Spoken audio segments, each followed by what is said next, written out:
Today I am showing you how to make a square in a square.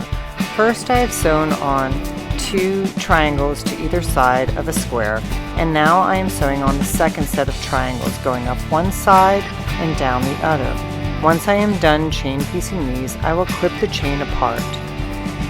These will be going into my trailblazing pattern. Once they are clipped apart, I take them and press them. I use a little bit of Mary Ellen's Best Press so that they will lay super flat when I take them to trim them down. Once they are all pressed, I will trim them down to 8.5 inches square, trimming up the right side and the top, rotating the block, trimming up the right side and the top again until they are 8.5 inches square and ready to go into my trailblazing quilt.